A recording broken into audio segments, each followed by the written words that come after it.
Hey everyone, welcome back to our channel How to Tutorials. In this quick video, I'll show you how to unlock developer options on your Samsung Galaxy A16 5G, a hidden menu with advanced settings for testing and tweaking your phone. First, go to your phone setting. Now scroll all the way down and tap About Phone. Here, tap on Software Information. Now find Build Number and tap it 7 times quickly.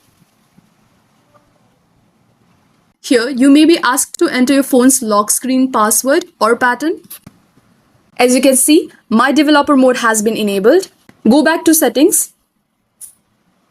At the bottom, now you'll see a new option called Developer Options. Inside Developer Options, you can enable USB debugging, speed up animations, monitor background processes, test app behaviors, and more. Just be careful, changing the wrong settings can affect your phone's performance. And that's how you unlock and use developer options on Samsung Galaxy A16 5G. If you found this video helpful, like the video, subscribe for more Samsung tips, and comment below what you want to explore next. Thank you for watching, and I'll see you in the next one.